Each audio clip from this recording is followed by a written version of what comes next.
the ones that choose to shape our community, the people that live here, and we have an amazing community, and I've got great faith in our community and moving forward in a very positive way. So I just want to encourage everybody to remember that tomorrow, our neighbors are our neighbors. The Christmas parade, I'm excited to announce, will be held on Monday, December the 7th from 5:30 until 8 p.m. at M-Trade Park. And instead of watching the parade go by, you'll go by the parade. And the City of Oxford is proud to partner once again with the North Central Mississippi Realtors, and they will organize this for us, and they are so kind to do that. There's no application fee, but it is going to be a first come, first served basis. So I would encourage you to go to the city website so that you can see the form that needs to be filled out. Again, there's no fee. Santa Claus has already agreed to participate, and if you look at the city Facebook page, it looks like there are a lot of people who are vying to be the Grinch. So we'll see. I'm excited to report that Oxford is number 30 on a list of 515 most dynamic micropolitans in the U.S., according to a new Heartland Forward project. A micropolitan is an urban area that has more than 10,000 folks and less than 50,000 folks. The report notes that Oxford captures the advances of a major research university, and I think it's exciting to see that Oxford's the only Mississippi micropolitan in the top 125. Of course, we knew that, but the report praises the partnership of the city and the University of Mississippi, and these partnerships are so incredibly important to our success, and we're striving to create more opportunities and improve our economic performance, and you know, those partnerships are what is going to be critical in moving us forward. So with that Mayor's report, let's move to authorize the approval of the minutes of the regular meeting on October 20th. Move we approve the minutes. Second. All in favor? Aye. Any opposed? Aye. All right, ask you to authorize the approval of accounts for all city departments. Second. All in favor? Aye. Any opposed? All right, I'll ask you to consider the consent agenda, A through L. Motion to approve the consent agenda. Second. All in favor?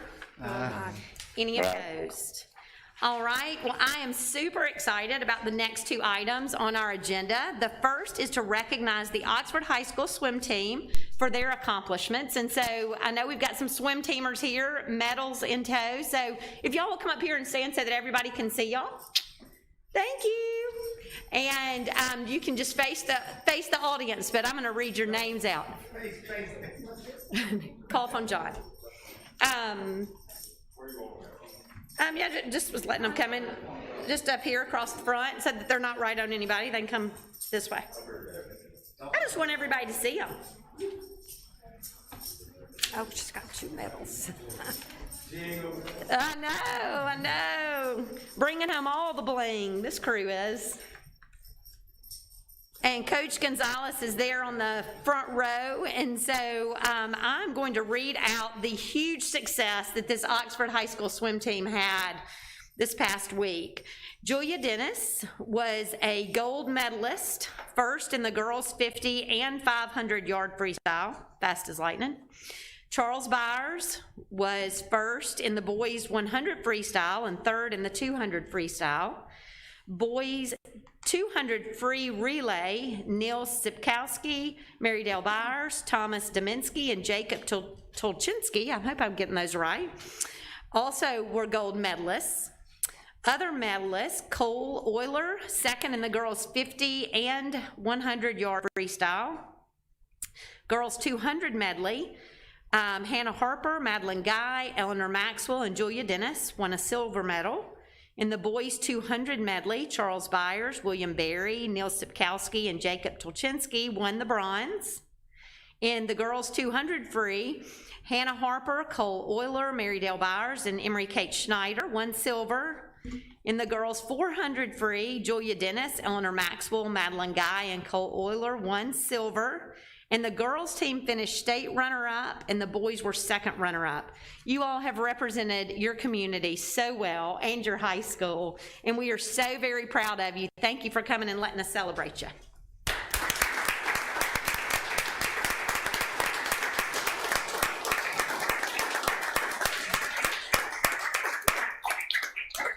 want to say anything?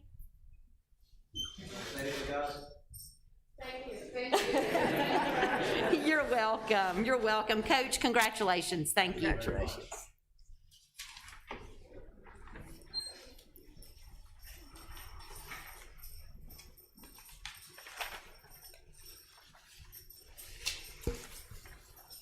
All right, is Coach Beckett here?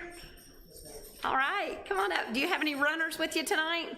Unfortunately, we have a away basketball game. Yeah, I get it. Will you come on up and represent your team? You can come right here to the podium. I apologize. No, don't you dare apologize. We're excited to get to recognize you. Coach Beckett is the cross-country team coach at Regents. And on October 20th at Choctaw Trails in Clinton, Mississippi, Regents School of Oxford won the MAIS Classification 1A Boys Cross Country State Championship. This was the second consecutive state championship for the Regent Boys Cross Country team. Regents won with a total score of 34 points. The runners that are on that cross country team are Joseph Scogan, Samuel Bryan, Tristan Bryan, Jaden Matten, Rhodes Scott, Ben Fuller, Ethan Wood, Henry Edwards, James Edwards, Jude Wood, Knox Dixon, George Hamons, Zach Paul, Shep McLaughlin, Will Hobson, and Trey Taylor.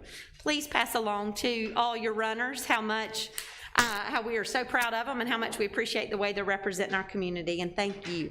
Thank you. Absolutely.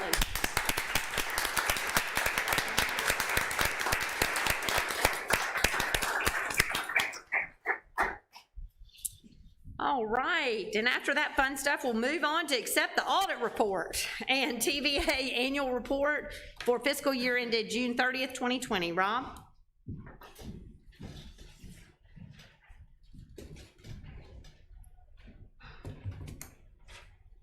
Thank you, Mayor and Board. Tonight, I'm joined by Matt Wood with Alexander Thompson Arnold, Jackson, Tennessee, who performed our audit. I think you'd like to say a few words about what they found and just give you an update Okay, on our situation. great. Welcome.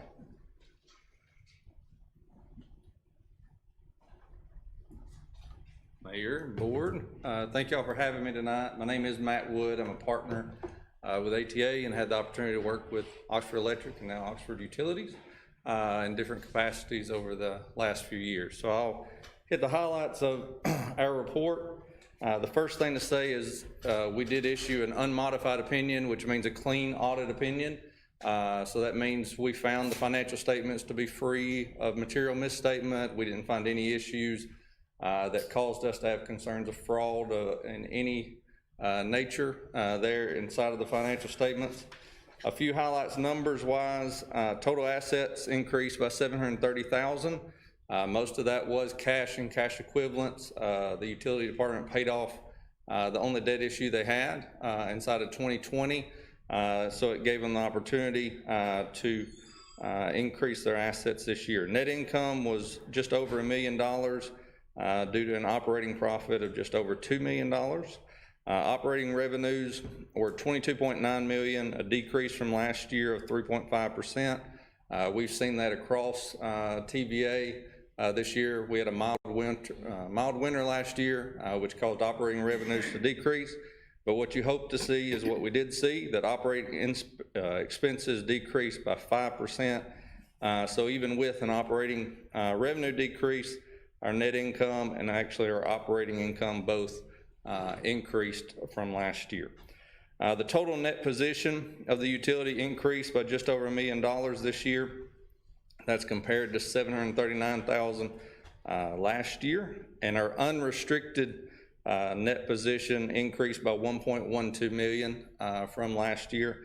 It is still in a negative position, but that's almost everywhere that has a net pension liability, which y'all are part of the PERS plan for the utility department. So basically, as long as we have a pension plan, we are working toward getting that unrestricted back positive. It's down in the $2 million range in comparison to where it was when the net pension liability was first recorded 6 years ago of about $6 million. So there is very positive progress there. Both the balance sheet and the income statement are very comparable year to year. I would point out on the cash flow statement on page 13, you can see some of the differences between 2019 and 2020. This is the first year we did not have a debt payment. Noted in our cash flow statement, cash was able to go up 1.26 million from last year. Simply put, we had our capital expenditures of just over 2 million related to storms and other things, as well as building up the plant, but that's normal course of operations in any utility. You have to continue to invest in plant, or else we run behind and run into issues in future years. Page 24 is the first time you can see the roll forward of our involvement in the PERS plan.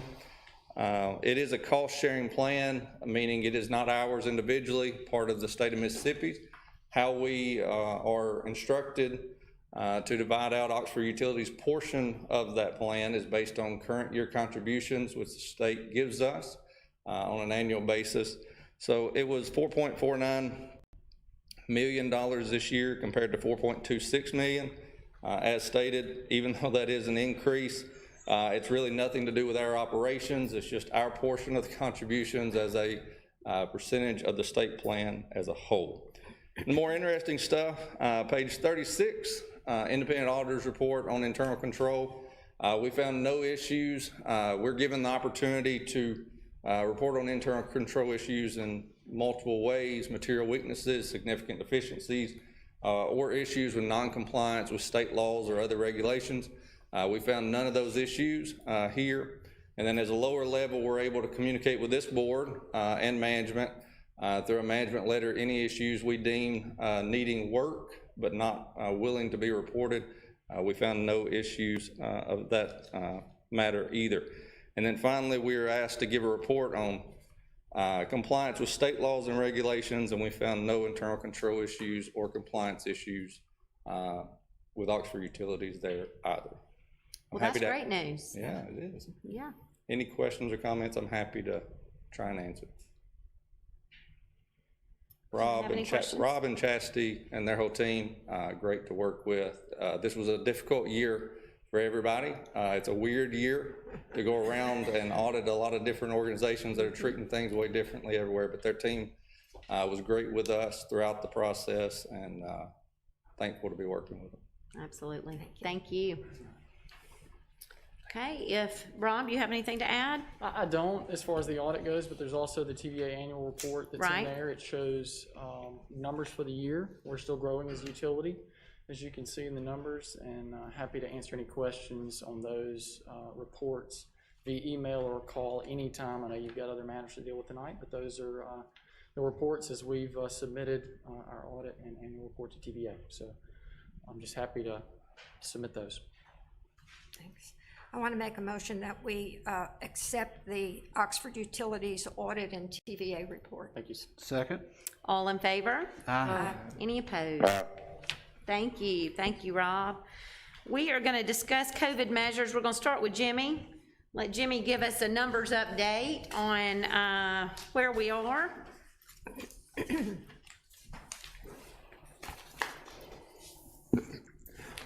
For today, we've had 2,628 total cases. We had 14 new cases reported today by the Department of Health, and as of today, they're showing 127 active cases in the community. You've got a handout, and on the screen, this is just a quick comparison of 5 different counties plus us for the past 9 days. On the type of increases that we've seen, and kind of compare and contrast with some high population counties, and you can see the rates that they're going up with some comparable to us as far as that is. So we're kind of staying on the lower end of our new cases compared to some of the other areas that have populations around our size and everything. And I tried to do a mix from all over the state with DeSoto, Forest, Lee, Marshall, and Union, and then ourselves, just to give you an idea of what's going on and how the cases are increasing and decreasing. Yeah, that is wonderful. Thank you so much. Jimmy and I were talking about earlier this week, or I guess the end of last week, Lafayette County is doing a great job. I mean, Lafayette County is masked up and doing exactly what we need to do to keep the numbers down. And so we're very encouraged. And to give you a quick, I always give an update on where Baptist Hospital is. And as of yesterday, they have 181 total staffed beds at the hospital. 19 of those beds were taken by people with confirmed COVID, and there were 53 available beds. So there were 109 people in the hospital with non-COVID related issues, but 53 available regular beds at the hospital yesterday. We've got 24 total ICU beds. Yesterday, there were 4 confirmed COVID patients in ICU. There were 10 beds available, which means there were 10 people in ICU with non-COVID related issues yesterday. So I think that's encouraging. You know, as we look at hospital capacities across the state, we are seeing a lot of hospitals that are very full. And, you know, as we've talked about in previous meetings, even when we're seeing numbers increase here, as we analyze the age groups, it tends to be in that 18 to 25 age group where we're seeing the largest increase, and they aren't requiring hospitalization. So although hard on our numbers, it has really allowed our hospitals to really not have to be very concerned about capacity. A few things. The first thing we're going to talk about is just kind of where our COVID-19 measures are. As we discussed at our previous board meetings, and I just want to make sure we're all on the same page on these things, the board chose at our meeting before last to follow Governor's Executive Order 1525. And the 2 additional changes, or the 2 changes that we made, one is to require masks indoor in public places. The other is we set the group gatherings at 10 inside and 25 outside. So those were the 2 differences. You know, we've gotten quite a few questions from lots of different business types. And I want to make sure that it is the board's intention to keep moving forward by setting aside our Serving Oxford Safely plan and going with the Governor's Executive Order 1525, which, you know, a lot of the businesses, since they are not in our Serving Oxford Safely, they're by category, were all spelled out. In the governor's order, he spells out several different categories, but then he says general businesses. So many of the businesses, gyms and retail businesses, and you know, a lot of others are lumped into that category that had been in their own category. So that would require that all those businesses, they operate under the 75% capacity. And then there are the basic requirements in 1525, like employees have to wear masks and the temperatures must be taken upon entry and that kind of thing. But I just want to make sure that we're all on the same page there, because I talked to several people who are like, wait, I thought we were doing this with gyms, or I thought we were doing this with what have you. So I want to make sure that we're all on the same page there. Is that y'all's understanding, is that we're going with 1525, so all those businesses go under just the general business category? Right. Yeah, but what about the outside gathering? Well, I mean, that's, Inside and outside. we're still at 10 and 25. Yeah. We have 2 different things to analyze, 2 departments that have requests, and we'll start with M-Trade. Is Brad here? Oh, there you are. M-Trade Park, you want to come up and?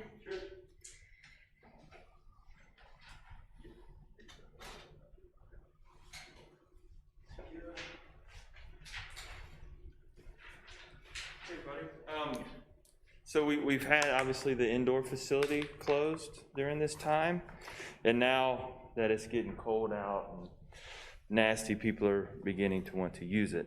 And so come up with a plan. This is the floor plan of the indoor facility. It's about a 9,000 square foot facility, to kind of give you some scope.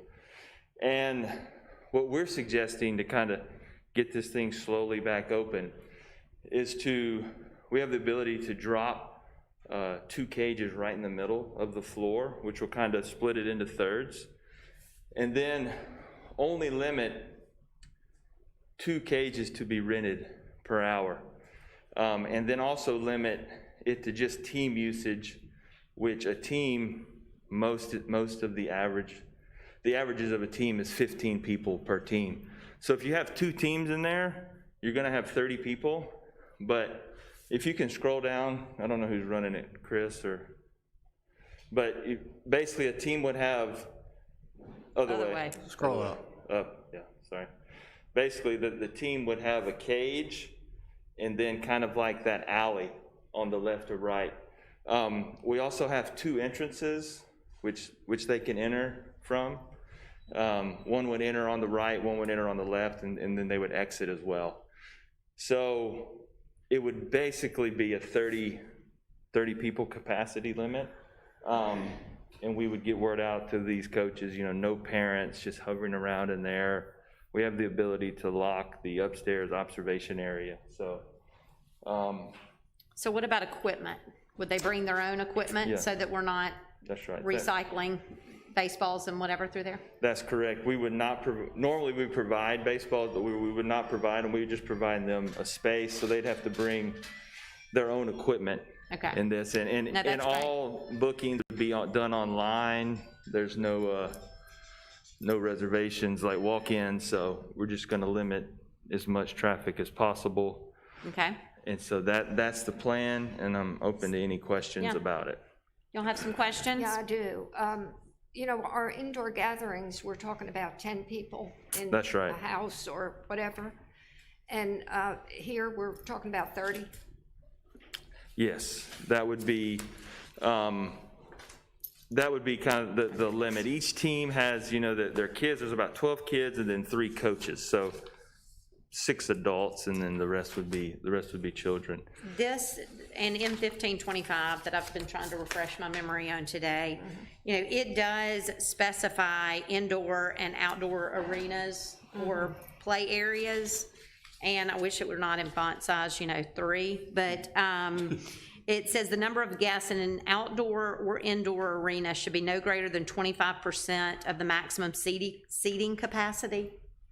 And so, there are typically 6 batting cages in there, so they're taking it from 6 to 2, isn't 6 to that 2. correct? That's right. And so gets to that 25%. It's actually probably less than 25%, but that is what we were looking at capacity-wise. It's not just a social gathering. They would fall under that outdoor, indoor arena. I have a question. Yeah. The kids that are the team players that are not batting, what would they be doing? Would coaches have them sitting, or will they be doing other drills? Yeah, most of the time, what happens is when you have a cage like this, they'll use the green space to the left of it to throw or take ground balls, and sometimes the coaches will put maybe 5 kids in a cage and hit off the tee. Okay. So that's what we've seen them do. Square footage in this building. Yeah, 9,000. the turf area is about 9,000. You have staff there? We will have staff there. Generally, how we staff it is that they may run to go flip some lights on. That they probably wouldn't be there the whole time, but we would have staff kind of monitoring the facility throughout the day. Setting appointments for these, or just coming together? Yeah, how it works is that we wouldn't allow walk-ins. And so we already have a built on our website where you go in, you choose a day, you choose a time, and then you pay for the rental right there. So it's kind of a one-stop shop. The reason we wouldn't have any walk-ins is just because it would just increase the number that would come up to the gate. Anywhere I know, things like social distancing is basically just a sign that says we encourage that. Could we put a sign up that we encourage the other members of the team, like what Keisha was saying, to just some of the kids to stay outside until it's time for them to act? Yeah, I mean, we could definitely do that, but in practice, when these coaches are in charge of 12 kids, and no telling what it's going to be like, outside. It would be, I think the practice of that would be a little tough. I mean, we could definitely get with the coaches and ask them to do that. Brad, question. Yep. You require a mask on the inside? Yes. Okay, well then, it shouldn't be an issue if we're limiting our number of teams and kids are wearing masks, it shouldn't be an issue. So they will be wearing masks? Right. Now we're gonna put all these out there. This is the rules and regs. And now when the kids are like actively hitting and running and catching, Yeah. that may be a different story. It's much like when they're on the field, but we're gonna put out all the social distance guidelines and the mask requirements, et cetera, because. Especially for the coaches. When, Correct. During soccer season, I noticed that a lot of the coaches were not wearing masks, and they were gathering the kids together. Yeah, And, it was making me really uneasy, because the kids didn't want to, and some of the kids mentioned it. He was getting awfully close to us, talking to us. right. So the coaches should especially wear masks. I agree, and we'll put out the instructions, and we'll enforce it accordingly. I'm sure we won't get every Well, infractor, but we'll have people there. I'm gonna make the motion that we allow this plan to go forward, and make sure that everybody just wears a mask. Okay? All right, is there a second? I'll second. All right, any other discussion or questions? All right, all in favor? Any opposed? All right, thank you, Okay, Brad. Thanks. And OPC, Mike, wanna come up? OPC's got a few things they'd like to propose as well.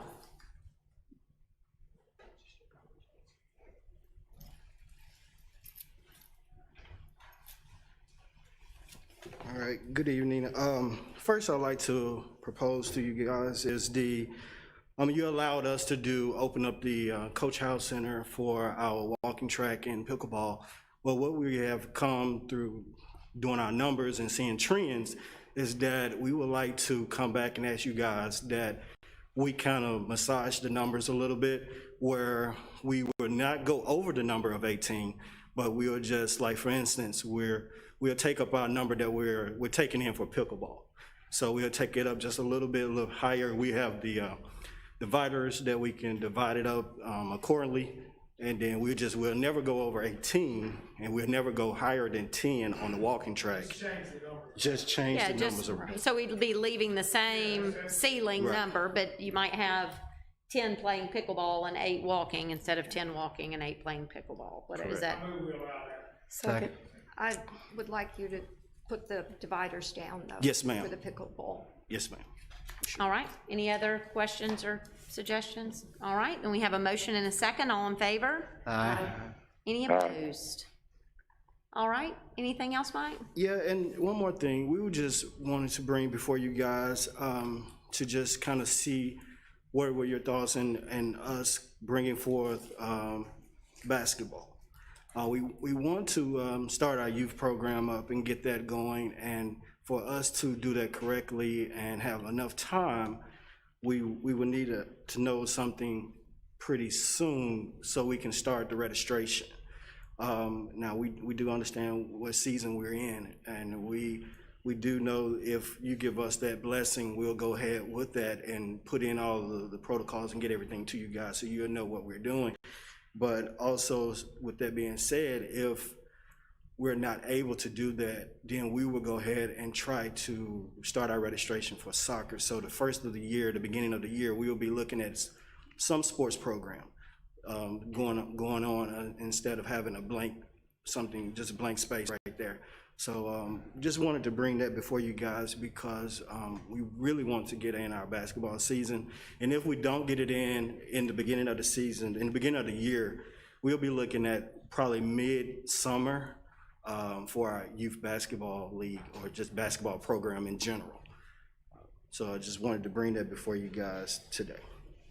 I think spectators is gonna be We your hardest thing to deal with the bleachers being so small. Yes. So if y'all, in my opinion, if y'all could come up with a plan for your spectators. Yes, ma'am. We have talked about as well cutting down the numbers of our games. So that definitely would be in there. So what we were looking at is normally before COVID season, we were having 4 games every time slot. We'll be looking at 2 games every time slot. We would definitely put out some rules and regulations. We'll go with the 25% and kind of keep it down as much as we possibly can. And then also have those staggered times where we can get people out, clean, do what we need to do, and then bring in the next set of games. I'd And be we'll lying probably if I said it doesn't make me nervous. Well, That when- indoor when is, you talk about the protocols and everything, you were gonna, did y'all bring anything here that you, like, what you would do? I'd like to actually see right.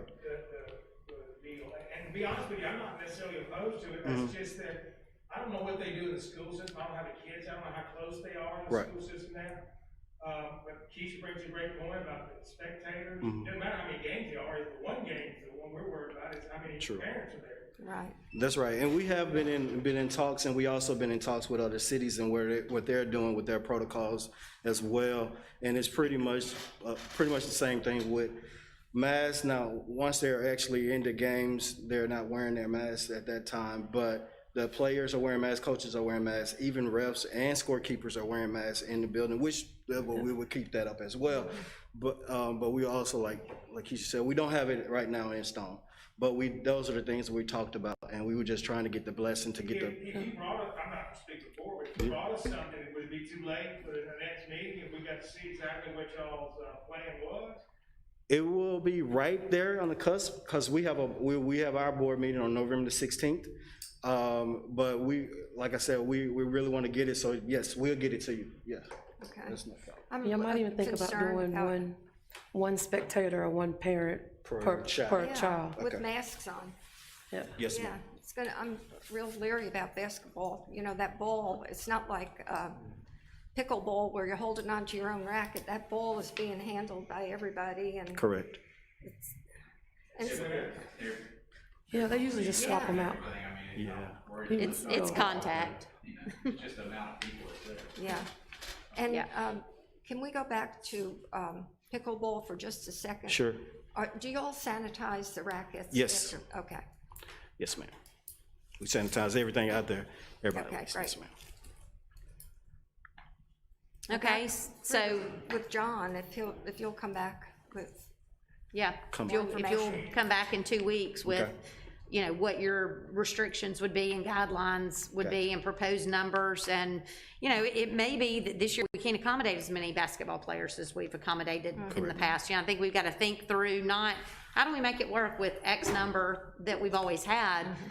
How can we have games which accommodate, and then we decide what that number is? Yes, ma'am. You know what I mean? Don't try to cram that many kids into Right. that area. We just we may have to have a lower number of we kids have if to we do look at it. our numbers too, as Yes, far as COVID. We don't know what the dead of winter's gonna bring, Yes, so. ma'am. Totally understand. Everybody's wearing their masks. It's gonna be great, Janice. It's gonna be great. Feel it. Okay, so come back in 2 weeks, Mike. Any other changes? Anything else, That's all I OPC have. wise? Yeah, that's all I have. Okay, a few things before we move to hearing from Chief. You know, when we decided, I want to kind of catch everybody up on where we are on the outdoor dining. You know, when we decided to go to outdoor dining, we did so as quickly as possible with as few regulations as possible. We talked to ABC, they said, this is what you have to do, it has to be connected, so then we got to build sidewalks. And in a matter of days, we pulled off with, you know, Jimmy Allgood and Building and Grounds and our street department and all. We pulled it off in a matter of days to get to the finish line so that before the first football game, we had outdoor dining. And, you know, our goal was, how do we get this done? How do we help these businesses improve their sales by giving them more space while capacity is limited? We stressed that at the time, we sincerely hoped that they would be good partners in, you know, enforcing all the safety guidelines. And the truth is, the large majority have been excellent partners in doing this. Our board was alerted to multiple citations that were issued in bars and the bars that were being provided these outdoor dining privileges, and frustrated that these businesses were not following the rules set in place to protect our citizens. The board knew that the only real trigger that we had to pull was revoking these outdoor licenses of these businesses. Upon further reflection, and I've thought about this and bounced it off several of you during the week, I'm not sure we did the right thing. I'm not sure that revoking those licenses was the right move. I'll say that I know from a lot of citizens that I've heard from that there is a lot of bad information being passed around, but I mean, isn't that the way of everything? But just to clear up a few misconceptions, I've heard repeatedly, well, the bars are saying that if they get a third ticket, that they'll get shut down. Well, that's not true. The bars, if they are given tickets by ABC and there are 3 tickets given and those are all 3 found guilty, then they have alcohol license suspension. Their alcohol licenses are not granted by the city of Oxford. City of Oxford is not revoked, nor can we revoke anyone's alcohol license. That's not true. And I think, although I will tell you this, that the Oxford Eagle is fabulous at reporting all of our news, the wording of these licenses were revoked, I think made some people think that we had shut these restaurants down, which I also want the public to know is not the case. The privilege of the outdoor use of our sidewalks and parking spaces for those who had been given multiple citations is what we did. Anyway, again, I am not sure that what we did was the right thing. You know, as we go through it, what are our two goals? Our two goals are to increase business for these restaurants and bars, to help them get to the other side of this thing. The second is to provide the safest option possible to our citizens to eat and drink in this downtown area. And those two things are still our goals. And that's what I keep coming back to, is that those are still our goals, to help these restaurants and bars get to the other side of this and to provide the safest experience that we can for our citizens. And so somehow, though, this board has become the bad guy in a situation where we were trying to offer, some help. But it's frustrating, those that choose not to do the right thing of protecting the citizens as much as they can. However, I think providing an outdoor option to our citizens is something that we need to do and that is really important. So my recommendation to the board before Chief comes and presents, I believe there's only one other bar that has received multiple violations at this point, but my recommendation is that we discontinue revoking these outdoor licenses. I believe that is taking that option away from our citizens more than it is a lever to pull as far as the restaurants go. Chief McCutcheon and OPD will keep policing it the same way that they have been, and what we're looking for in policing it is people who are giving it their best shot. We realize there are going to be situations where a big group gets up to leave at the same time, all the girls go to the bathroom together at the same time, all of those things. We understand those things. That's not what people are getting tickets for. But the tickets and the monitoring will continue. This is, of course, up to the board, but my recommendation would be that we allow our citizens the opportunity to sit outside. We raised the money to make it free to those restaurants the first month. In the second month, I think they each had to pay $20, Bart, is that right? $22.27 for the second month in order to utilize all of that space. So it has been done at obviously a very, the citizens have chipped in to make it beneficial for our restaurants. Two other things that I would point out is Chief and I talk daily about these things, and he has relayed to me that the Auburn game, which was after we had all these multiple citations and revoked those two outdoor dining privileges, the Auburn game, bars and restaurants were doing the right thing. They really had improved their numbers of security. They had put policies in place for people to be able to monitor and be responsible. So that's good news. We are seeing a lot more people going to the bars now. But the good news there is we're writing a whole lot less tickets to parties. So the folks are coming to the bar. I'd much rather them be at the bar where they are socially distanced and having to be seated and that kind of thing. So, I'm gonna let McCutcheon come up and give you an update on, like I said, I believe it's just one business, but the board can decide how to move forward. Hiram Eastland couldn't be here tonight, so that's why we removed that portion from the agenda, but I'll let y'all decide how to move forward. So after our last meeting on the 20th, we've only had one citation that we've written. That was to Roosters for employees not wearing a mask. But again, I think they're really doing a good job. We've had several meetings with businesses, just trying to, get them to understand what we're looking for and how we can help them police their own so that we don't have to go in there. So I've been really impressed with what we saw in the last couple of weekends. Even Halloween weekend, we didn't have a lot going on. So I think they really are doing a good job. And Chief and I have met with several of the restaurant and bar owners as well since our last meeting.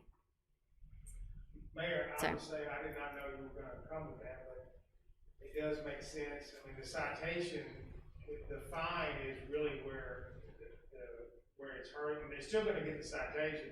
We were penalizing the citizens. That's right. That's the conclusion I came to. So with this, are we gonna allow the annex and rafters to? That's up to y'all. That's just up to y'all. I just, you know, I say it all the time. We go forward with the information that we have in front of us, and we try to make the best decisions we can, and if we think we maybe didn't make the best one, I think we go back and try to fix it. So that's just my feeling though, and I have not talked to the board members about this, so this has been a weeks-long process, so that is totally up to you all. That's just my recommendation. So we have one additional business, Roosters, that would fall into the multiple violations category, too. Well, if we are getting rid of the new ones, doing away with them, we've got to release after the annex. I agree. You can't go back on it. I don't disagree. Of course, they may not even wanna put it back up. Who knows? They might not, but let's. And I would give them the ask that choice. if they do put theirs back up, you know, part of the problem in us moving fast on getting these things open was we didn't give we gave no guidelines on materials and heights and Right. all of that kind of thing. And OPD has expressed that part of the issue and part of their frustration with us coming in all the time is because they built a wall that you can't see over. So the only way we can see what's going on in there is to enter their property. And so, you know, I think as we move forward that, I think we should consider a height limit on these walls. I think Tango's would be the only one that still has a tall wall, and they've not gotten a citation. I don't think that we should make them change it right now. But, you know, moving forward, that's, I think, a concern. Well, I think if we're going, not give Roosters, then we, allow the rafters and the annex to utilize the outdoor dining with some guidelines as far as design and height. And Most that we've looked at, Bart, correct me if I'm wrong here, was a 40-inch height was what, so when you sit down, it's here, but it's. ABC required 42. Is it 42, Jimmy? Okay. ABC required a 42-inch height for a barrier, so. I may make that motion. And does it include, Jason, that it be no higher than the ABC required height? Correct. Across the board or just for people who are reinstated? I think we're just reinstating, because what's there now, I don't think we can go back and, I think at some point we've got to, if we're gonna move forward with outdoor dining, but I think right now what we said, we're gonna limit it to a certain time. Right, we have told them that they can lease those spaces through the end of December, and that we would regroup after that point in time. I think that it has been a huge success, and I think it's something that we should definitely consider continuing. But I think that, you know, once we have time, several of us in City Hall have been spending a lot of time researching what that would look like if we were to do it more often. So we'll have a work session soon to kind of discuss those different ideas and plans. So this is really just for the immediate. So are we asking the rafters and annex to lower their? Okay. Yes, ma'am. Okay, so we have a motion that is to, Reinstate.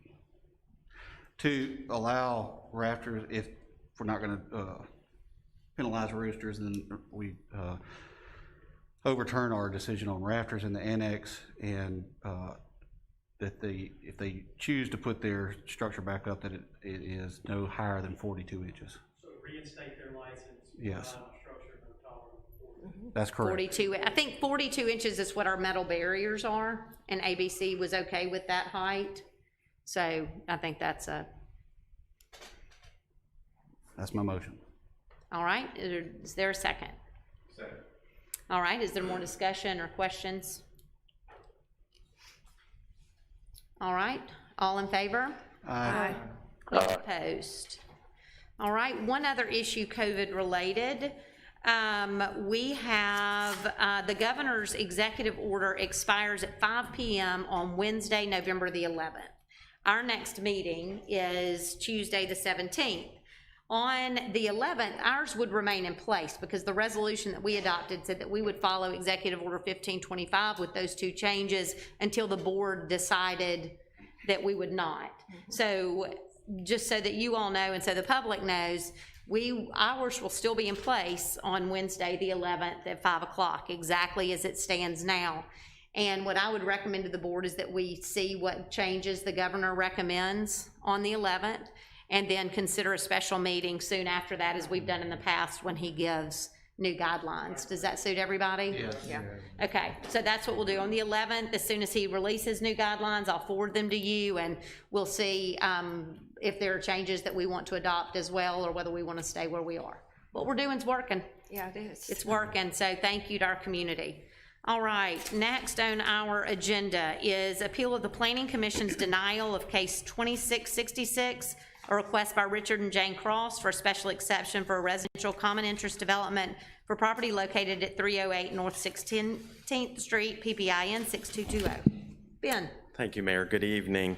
Richard and Jane Cross requested approval of a special exception as provided in section 3.5.8.2. It's for a residential common interest development. The subject property, it's about 1.5 acres. It's zoned traditional suburban residential, and it is on Lot 3 of the Shaw subdivision, which was approved by the Mayor and Board of Aldermen on August the 5th, 2014. Currently, there's an existing single-story structure, and it was constructed around 1980. The Crosses are intending to purchase this property and move into the existing structure where they will construct a new home for their family. Once the new home is constructed, the existing structure will become a home for their mother and mother-in-law. And in order to facilitate this, the applicant needs to create a residential common interest development to allow these two structures on the same lot. When located in an existing subdivision, a historic district, or in the conservation overlay district, a common interest development is a special exception from the Planning Commission. Additionally, on September 21st, the Crosses appeared before the Historic Preservation Commission to make them aware of what they were proposing to do. And in this instance, the commission was supportive of the request. And then they did ask for some general questions related to how this could be requested on other lots. I did provide a history. There's an extensive history of the Shaw property as it pertains to the Planning Commission and this board. So I did provide that dating back to 2014. There was a 4-lot subdivision, which the Mayor and Board of Aldermen approved with conditions. There was a request for a special exception, case 1849, for condominiums, and that was on Lot 2. There was also a site plan approved for Kennedy Cove, which was a 4-unit condominium development, which was case 1850. Both of those were approved by the Planning Commission. And then on Lot 4, the same requests, a special exception to permit condominiums, that was case 1851. And then a site plan was approved for the Shaw Place, which was a 6-unit condominium development. And then, as previously stated, case 1848, which was the 4-lot subdivision, was approved by the Mayor and Board of Aldermen at the August 5th, 2014 meeting with the conditions, and I've included those in the minutes. There was considerable discussion at the Planning Commission meeting on October the 12th, and it appears that several of the people that spoke, including Mr. Bruce Belandi, Mr. Bill Wheeler, Mr. Richard Howarth, and Mr. Cross, they're all in the room, and I expect you to hear from them this evening, but I did provide a recap of what was said. Ultimately, staff recommended approval of the requested special exception with the condition that this request be limited to 2 primary structures on this lot. However, accessory structures like a carport or storage buildings could be requested. Any additional principal structures would require a new special exception from the Planning Commission. A second condition that the applicant provide staff with covenants for the residential common interest development prior to the issuance of building permits was also included. Staff did note that anything that's proposed to be constructed on the site would require HPC approval, review and approval to ensure compliance with the design guidelines. Commissioner Murphy made a motion to approve the request with staff's conditions, which was seconded by Commissioner Freeman. The motion to approve the requested special exception was denied as a result of a 3-3 vote. Commissioners Murphy, Freeman, and Heineman voted aye, while Commissioners Rigby, Gray, and King voted nay, and Commissioner Riddell was not present. And just to keep you informed, since, and I'm sure y'all are aware of this, but since a majority vote is required for approval, a tie is not a majority of vote, so the motion failed. We did receive an appeal letter by the applicants with 4 items listed related to the Planning Commission's decision, and that staff and the Planning Department had no objections to the request prior to that meeting. They also mentioned that some neighbors spoke at the hearing, though their comments were only about an easement and unrelated to the special exception to build a second structure as a primary residence. One neighbor suggested that there was a private settlement agreement, but the record and minutes of the Planning Commission and Board of Aldermen are devoid of any such agreement. And then there's no logic, reasons, or explanation given for the 3-3 vote. As mentioned earlier in the staff report, Mr. Belandi did comment on the ownership of the property on the segment of the subject property near along the driveway to Lot 3. Whether that portion of the subject property is owned by Mr. Belandi, the Crosses, or if it's joint ownership, staff does not believe that this affects the request. We're not debating whether or not who has ownership or use of that property. What simply is being requested is that special exception for the CID. And as of the writing of this report, and still today, we have not received a copy of the private settlement agreement, nor is there one included in any of the records of the Planning Commission or Board of Aldermen meeting or minutes. The minutes of the Board of Aldermen meeting on August the 5th, they do indicate that a private buffer agreement be executed. If there is a private agreement, it's not the city's obligation to enforce that agreement. And then I just want to reiterate that the Planning Commission, they made a motion and it was seconded, the motion tied, and so it was a split vote which resulted in a denial. There was no other discussions or motions for consideration by the Commission. So in conclusion, staff stands by its recommendation to approve the requested special exception for residential CID with the conditions previously stated. All right. Thank you, Ben. Does anybody have any questions for Ben? Ben, the meeting of August 5th, 2014, I remember that meeting. Jay Hughes was the alderman for that, that area at the time. And I recall that we approved it as a single-family 4-lot subdivision with single-family houses on those 4 lots. What happened? I mean, I don't remember this ever coming back to the alderman to say that we're rescinding that motion and other things can be done. So there were 4 lots that were originally requested, and at the same Planning Commission meeting, just before this came to the board, 2 of those included condominium development lots. I believe it was Lot 2 and Lot 4 for Kennedy Cove and Shaw Place. One was a 4-unit condominium, one was a 6-unit, that's right. They're all single family, they're not duplexes, but. And those were shown on that plat that came to us. Those were not shown on the plat that came to you, they were just four individual lots. The plan, the site plan that was presented, I think it was cases 1850 and 1852, were what was approved by the Planning Commission for lots 2 and lots 4 for Kennedy Cove. Subsequent to this meeting where we approved the 4 lots. It was actually approved at the July 14th, 2014 meeting, and I presume it was conditioned so that way it was conditioned on the fact that the plat be approved by the Mayor and Board of Aldermen. Okay. And I read the minutes from the Planning Commission meeting, and I think I understand where, I know that the people who voted against it, the 3, they didn't give a reason, but during their discussion, they kind of we're saying that why not an accessory structure? Because when you do a development like this, the common development, the other house, one of the houses or both of the houses could be rentals, and because they have separate meters. And with an accessory structure, according to our code, it's 1 meter for both houses, and without another special exception, the second house can't be rented out. It has to be used by the owners of the primary residence.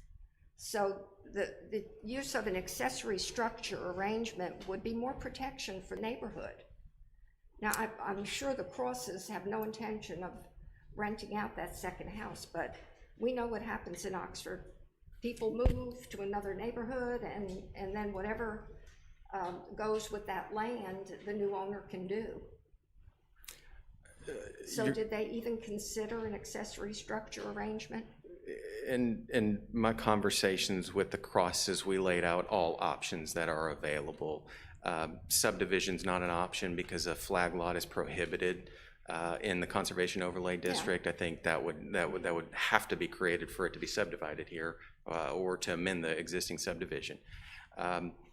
You're right, an accessory dwelling unit is something that could be considered, although it would require several variances to be granted, and a special use or a special exception would have to be considered as well. Yeah.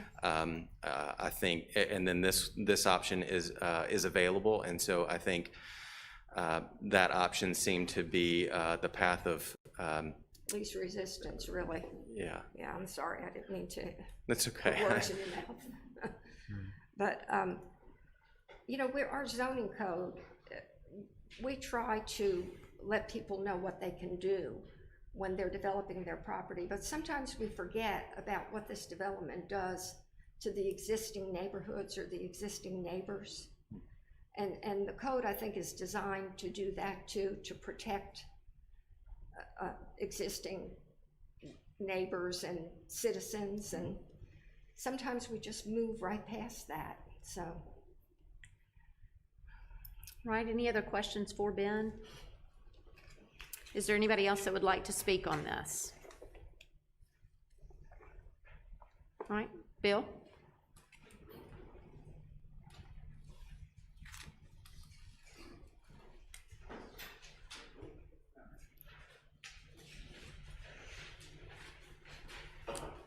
Good evening, everybody. Good evening.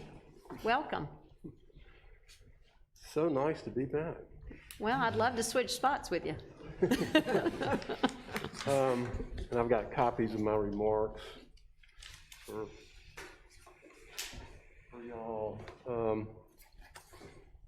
And let me know if you can't hear me, if I'm if I'm mumbling or muffled or whatever. Lisa and I wish for it to be understood that we have no objection to the Crosses as neighbors, nor would we, under different circumstances, object to the in-law house proposition that you have before you. However, a special exception unfortunately runs or stays with the property, not its owners, and from what I understand, the Crosses still are not the owners of the property, so I question why we're here now for the second time on speculation and absent the owner of the property. I'm not sure why the city planner recommended approval, but I think it must have been done without knowledge of the history of this area relative to its present condition. Lisa and I have lived in this neighborhood for over 40 years. When we lived at 1520 Madison Avenue, Miss Capitola Duncan was immediately to our west, and the Posies and the Bramletts, our neighbors to the east. These, as with many other properties that were single-family residences, have gradually been converted into rental properties. Sometimes this turns out okay, often it does not. I don't recall the address of one Madison Avenue house among the pictures I submitted, and those were, I think y'all got all of that, so I'm not going to go through all that again.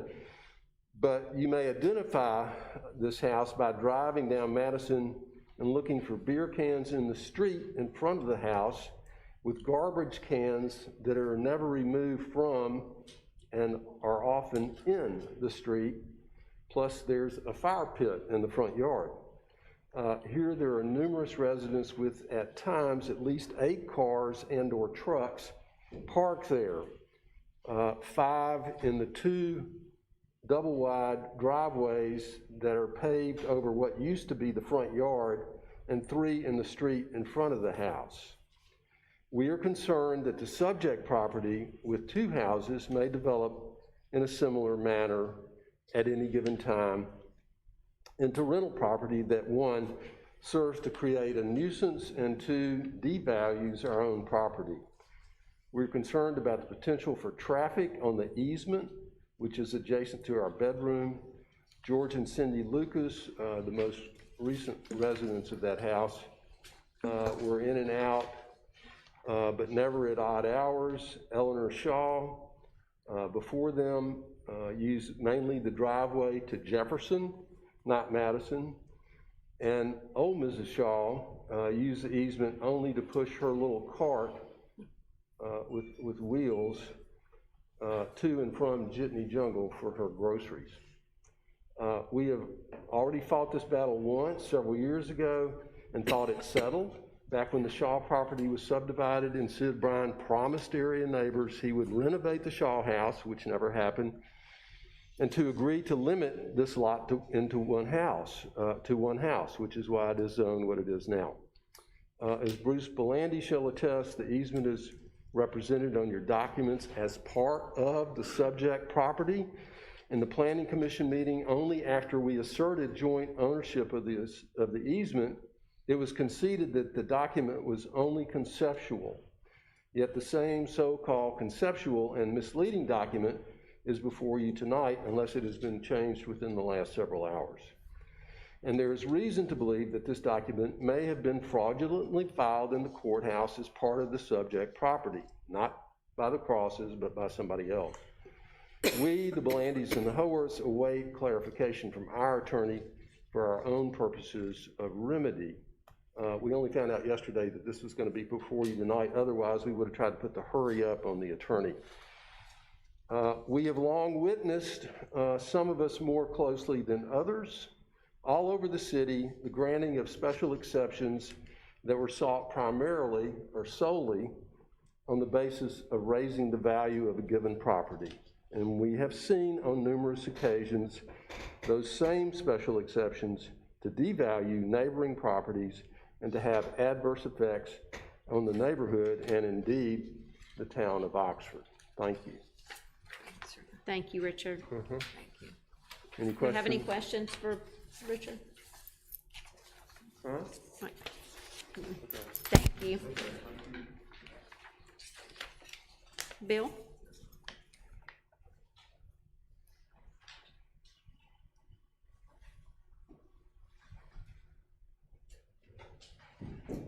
Thank you, Mayor and Board. Absolutely.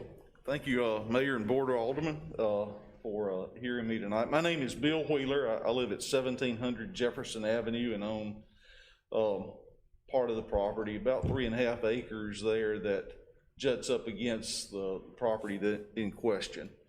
And this property was, the Shaw property, as you well know, the development was quite controversial. We went through this back in 2014.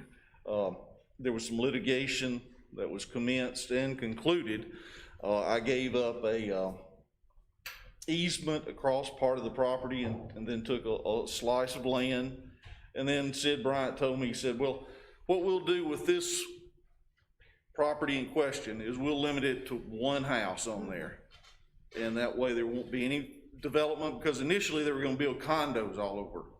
And so we agreed to that, and here we are today. So I'd like to request the alderman to do what we agreed to back in 2014, and that is to keep this property, this 1.5 acres, single family resident, and that it blends right into the rest of the community there, the neighborhood, and that's what I'd like to you to support.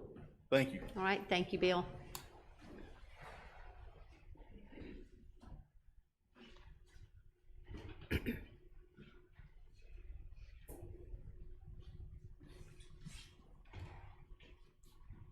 My name is Bruce Belendi, and I own the south lot, which the easement runs through.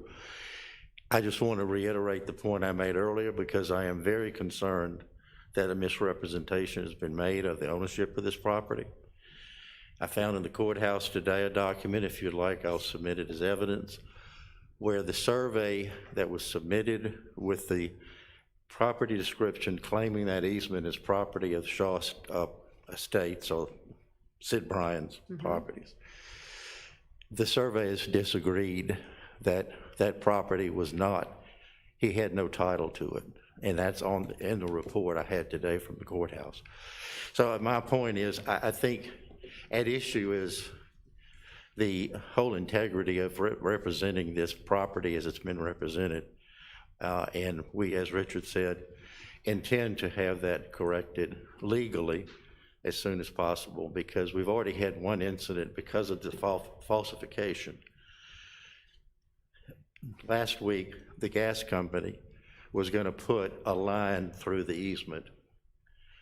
I called them, and I got the information from the city, and they said, well, we looked at the deed in the courthouse, and this is on that subdivision lot's property. And I said, that's incorrect. It is not. So that's just one example of what's already occurred within a week and a half of having this kind of thing keep on. And the planning commission said, oh, well, this is just a representation. Well, it's enough of a representation that we nearly had a gas easement run through the property that they had no permission to do so. I thank the mayor and the Board of Aldermen for the opportunity to comment. Thank you for coming. All right, anybody else? Richard?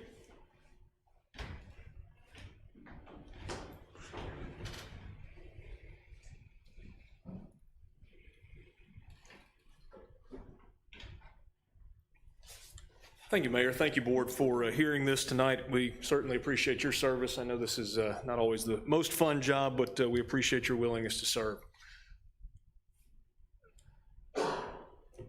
We're here because of the 3-3 decision from the Planning Commission. That's the bottom line. But really the bottom line is we're trying to build a house for our family. And we're trying to take the existing property that is on the property in discussion and leave it, so that we've got a place for my mother or my mother-in-law when the time comes to be, so that we can take care of them and yet they can maintain a sense of autonomy. We don't want to tear anything down, which is one of the things that people talk about all the time within the downtown part of Oxford. We don't want stuff torn down. We're not trying to tear anything down. We're trying to add to this, and I think what we're going to do is enhance the overall quality of the neighborhood. You've heard from a couple of neighbors in particular who are dissenting.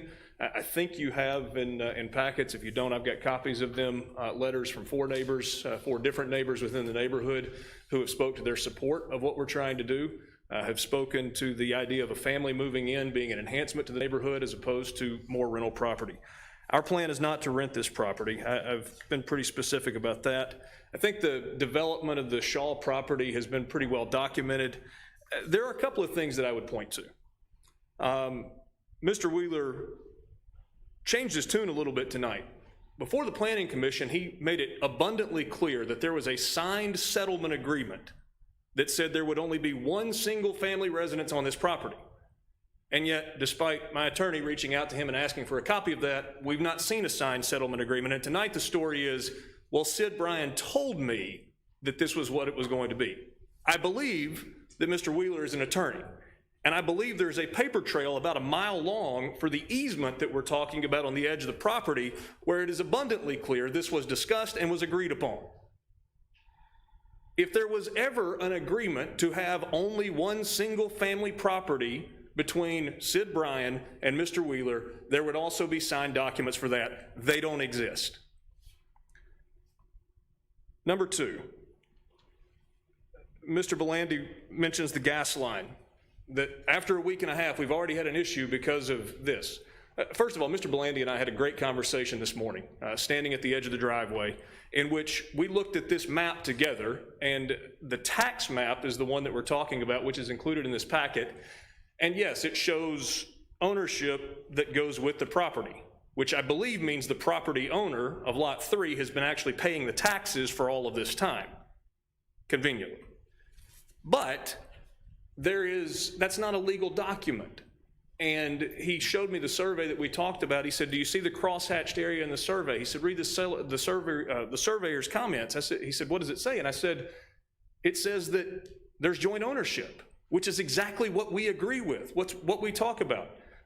Nicholas Brown, our attorney, and Mr. Belandi's attorney have discussed this. There's joint ownership between the Belandis and the owner of Lot 3 on this strip of driveway, and then there's a permanent easement for the Howarths who have that property next to it.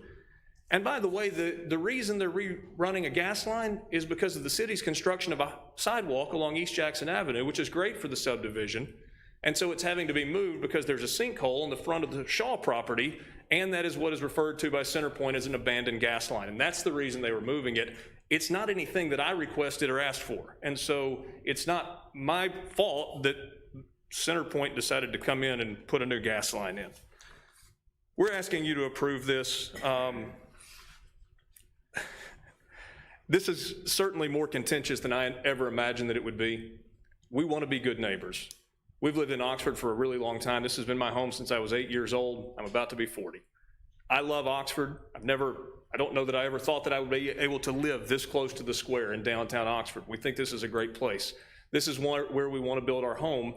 And as has been pointed out, there are two pieces of property that are touching the boundaries of this property that we're in the process of buying. And Mr. Howarth brought up the point that we haven't actually bought it. Yes, that's contingent on the approval of the ability to build a house on it. We've got a contract on it. The only thing that we're waiting for is to say go. Financing has been approved, the appraisal is done, all of that work has been done, and so here we are. We're ready to move forward with this, and we want to be good neighbors, and obviously this is not the start that we had hoped for, and hopefully we can get past that if we're able to move forward with all of this. Do any of you have any questions for me? So is this going to be your personal house? The one we're talking about constructing? One you're building? Yes. So whoever you put in that existing structure, you're going to have to live with as well. That's a good point.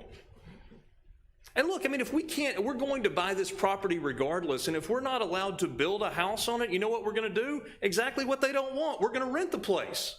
We're just going to turn it into rental property. I don't want to do that. I want to live there. We want to build a house here, and the objection is, oh, what if it turns into rental property and there are beer cans everywhere? Well, guess what? That's what we'll do with it. That's not what we want to do with it. We want to be a part of this neighborhood. We want this to be our home. Anybody have any questions? No, I do want to say that the discussion about easements and who owns which property, we're not dealing with that. Yes, ma'am. That is not our business. We're only looking at the Planning Commission's decision and whether or not we uphold that or don't uphold it. And I appreciate you saying that, and the only reason that I mentioned the easement was because that's been brought up as a part of the discussion for both the Planning Commission and tonight. I agree that that's not part of this. That's important to clear up, is that, that will be amongst y'all. And Mr. Belandi and I spoke today about working together to get this right on both the city clerk's map and the tax report. We want that to be the case. We're happy about that, but we're not dealing with it. That's right. That's right. Thank you. Anybody else have a question for Richard before he sits down? All right. Thank you, Richard. Thank you. Thank you, Jane. Is there any other question of Ben? Ben, you made the recommendation.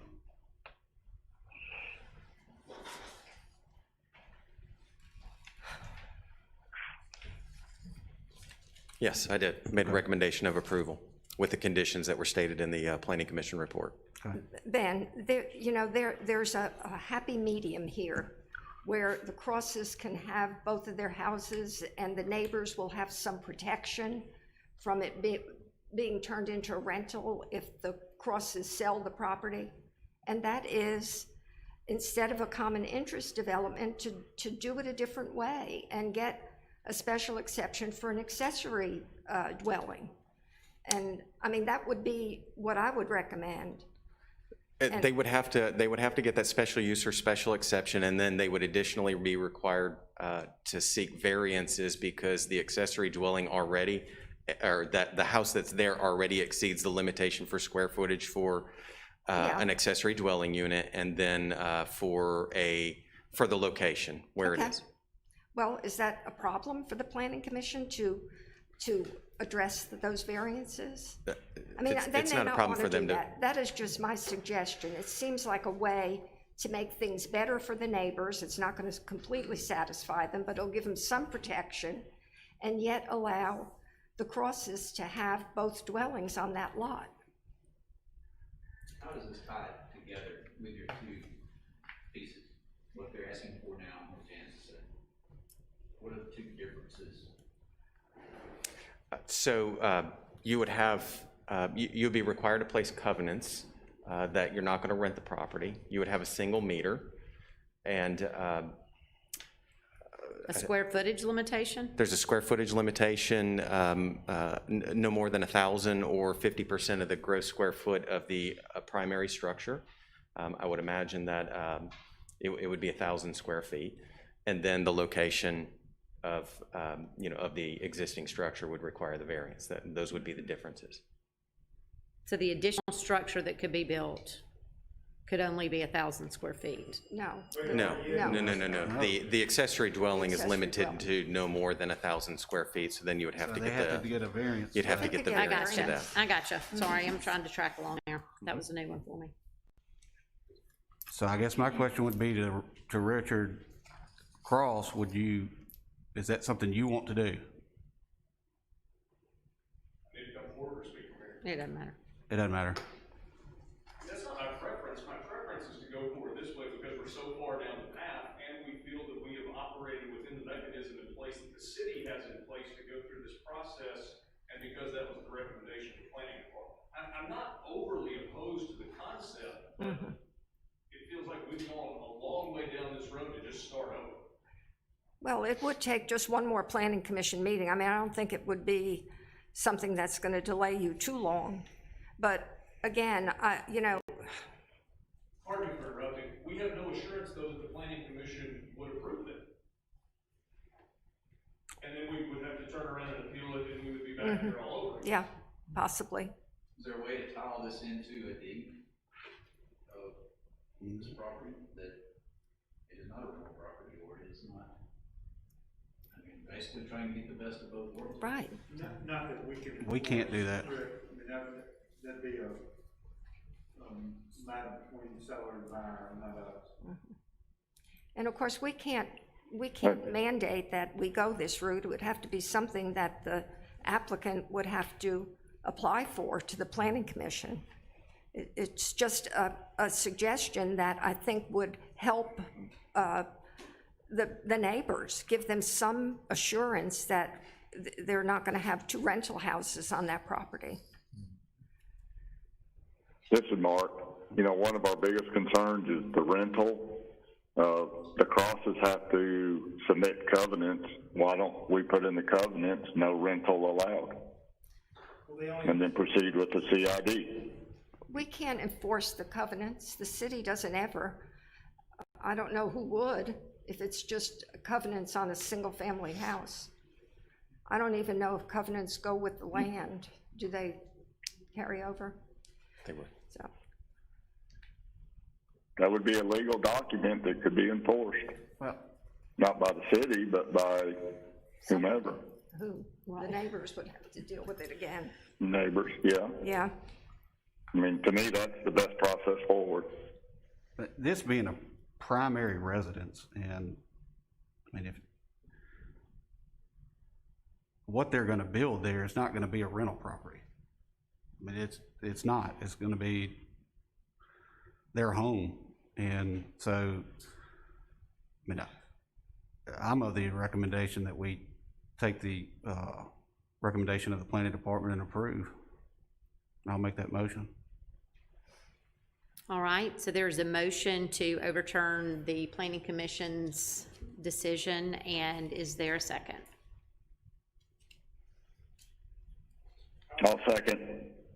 All right, any other questions or comments? And just for clarification, that was subject to the planning department's conditions of approval. Yes, correct. Your recommendations. Thank you. All right, so we have a motion and a second. Any other comment? All right, all in favor? Aye. Any opposed? Opposed. Okay. All right, thank you. So the motion passes. All right, next on our agenda. Authorize the mayor to sign a CLG grant contract with the Mississippi Department of Archives and History and the consultant Judith Johnson and Associates for the resurveying of Oxford's historic districts. Kate? Good evening. You'll recall that we received a grant in July from the Department of Archives and History to resurvey 4 of our historic districts, and we're requesting approval to enter into a contract with the Department of Archives and History and Judith Johnson Associates, who will be performing that work. It did come in slightly higher than we had budgeted. There's money in the planning budget for consultants to cover it. It could require a budget amendment later, but we're not there at this time. Okay, I And you move that have we- the contract before you. Yeah, I move that we approve it. We're ready for this. All right, any comment? All in favor? Aye. Any opposed? Wonderful, thank you, Kate, we're excited about that. All right, Hayden, request permission to declare equipment surplus at the Oxford Conference Center Department and authorize its disposal. You will see, Board, that we have quite a few that are here to declare equipment surplus. You've got that before you, so I've already told the department heads not to take it as a slight if we make a motion before they even get up here, So moved. because everyone has seen this equipment. All right, a motion is second, all in favor? Any opposed? Mayor, have you mandated house cleaning? Is that why? That's right, we are cleaning it up. That's We are great. doing some fall cleaning instead of spring cleaning around here. When they started inventorying it, it motivated us to really analyze what we had and what we needed. Request permission to declare equipment surplus in the Oxford University Transit Department and authorize its disposal. So moved. All in favor? Any opposed? Request permission to declare equipment surplus in the Environmental Services Department, authorize its disposal. So moved. All in favor? Any opposed? Request permission to declare equipment surplus in the Oxford Fire Department and authorize its disposal. So moved. All in favor? Any opposed? Request permission to accept a donation of 1 doghouse from Home Depot for the benefit of the K-9 unit. It's a good doghouse. It is. Did y'all see the picture of it? It's great. Move we Yeah. approve. Accept the donation. All in favor?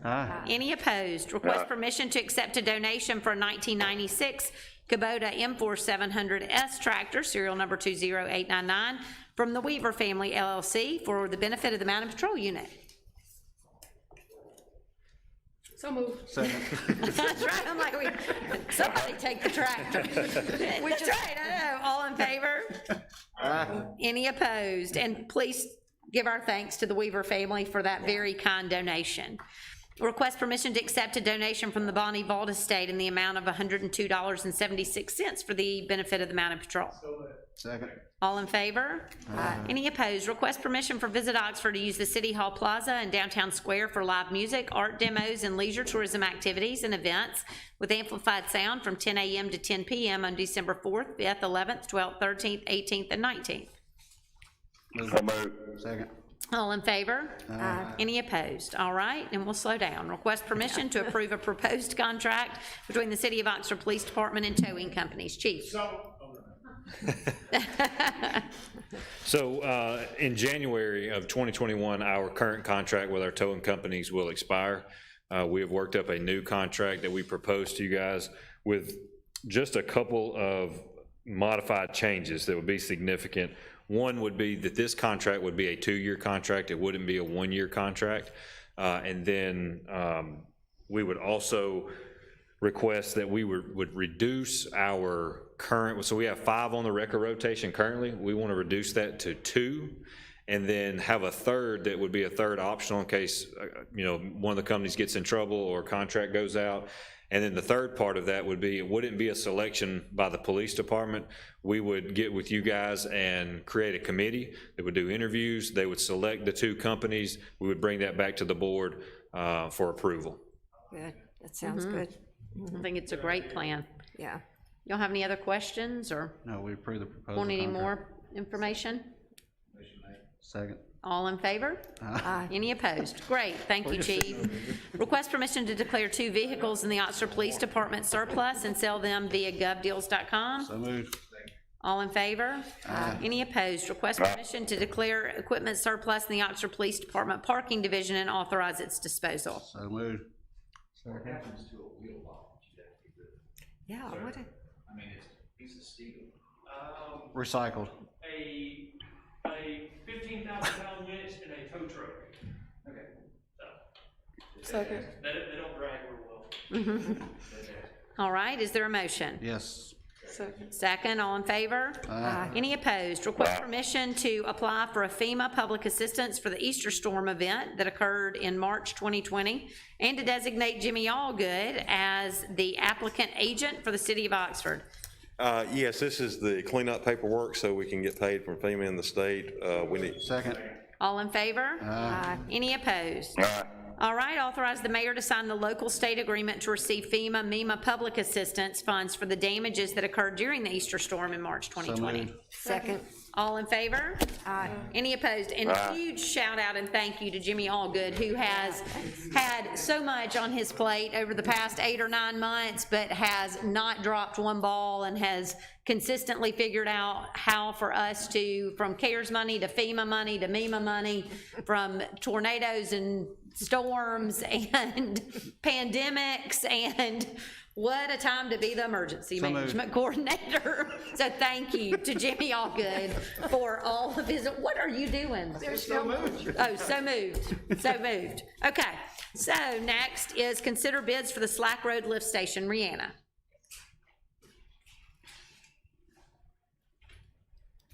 Thank you, and I'm actually gonna start also passing an update about another agenda item, just so y'all can be passing it while I'm talking.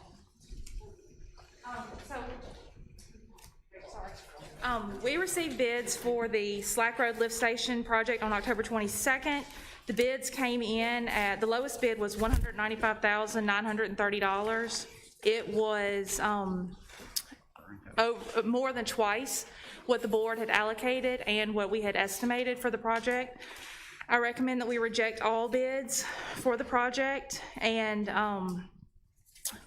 I will also note that, and I've confirmed with Pope, that even if we had the money right now, we can't award the bid because it is so much higher than what was allocated and estimated. Yeah.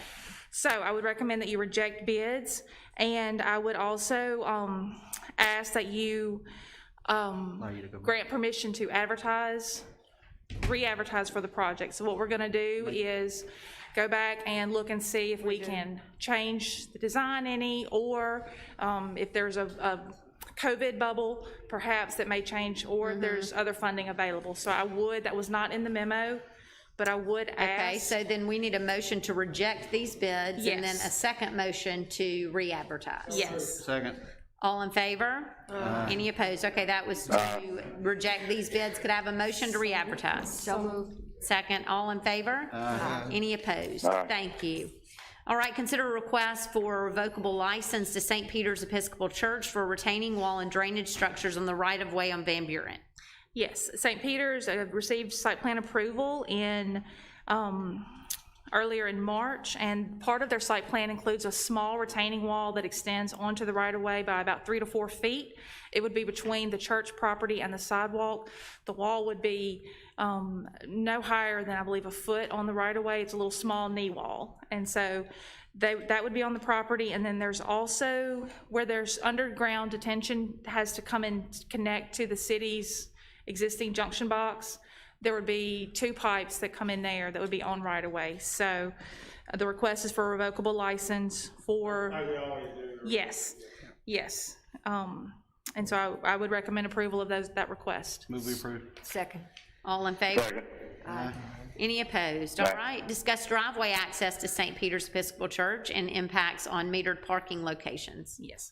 With their site plan that they requested approval of, they're proposing to change their access, so they will have a semicircular drive on Van Buren and close their access on East Jackson.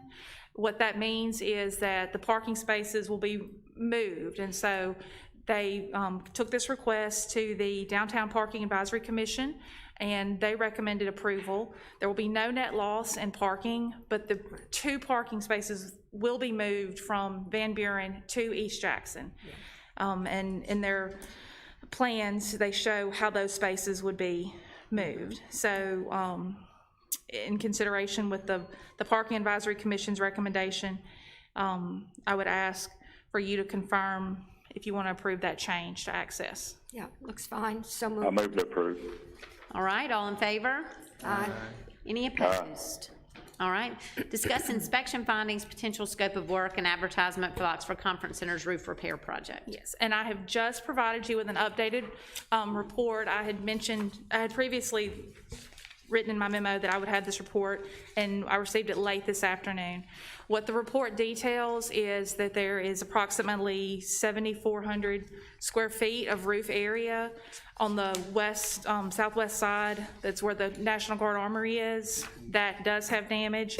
There are 3 or 4 small areas that could be patched, kind of a rough Band-Aid patch for a low cost, but in considering the roof condition, and then there's several areas, and there's some photos in there that show that there's exterior insulation, EIFS, in areas that's damaged and that is allowing water to enter into the building and cause damage. And so that absolutely needs to be repaired. And repairing the roof, we would also address those areas.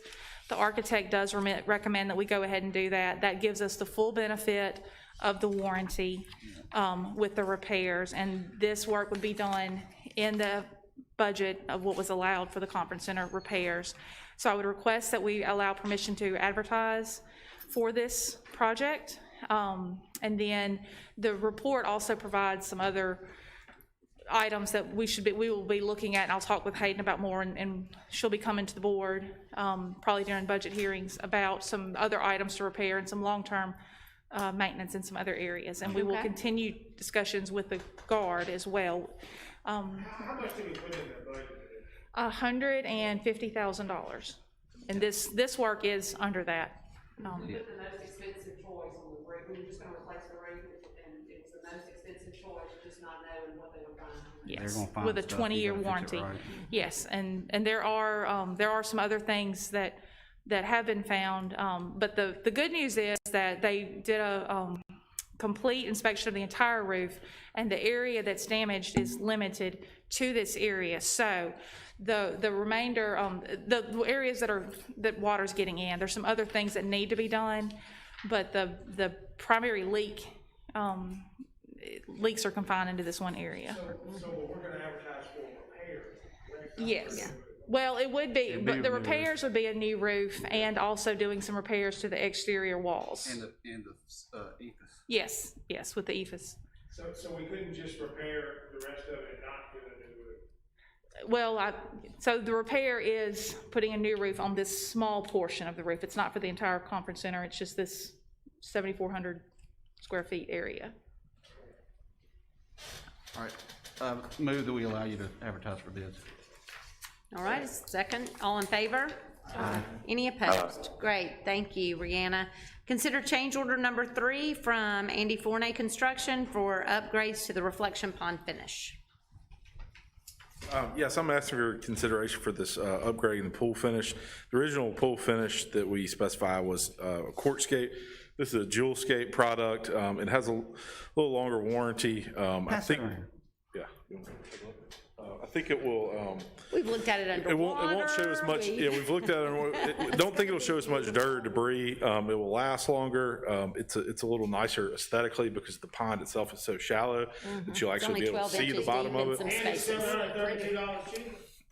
It's it's an increase of $12,271. That'd You're be looking at the wrong. So I'm recommending approval. We have the money in the budget. Second. All in favor? Any opposed? Thank you. Great, thank you. Adopt a resolution of the Mayor and Board of Aldermen of the City of Oxford, Mississippi, finding city property surplus, unused right-of-way from the Belk Street relocation, authorizing advertisement to accept sealed bids. It is what it says. Yep. We laid that resolution Oh, we on did your. this last time. Second. All in favor? Aye. Any opposed? Accept maintenance additions to out maintenance facility based on certification and recommendation from Haworth and Associates, Bart. Completion was certified as of October the 21st, 2020. Therefore, we recommend we accept maintenance and begin their warranty period. So moved. All in favor? Any opposed? We have an addition at 33A, Bart. We were contacted a few weeks ago by our financial advisor to look at a refunding option on some 2011 water and sewer bonds.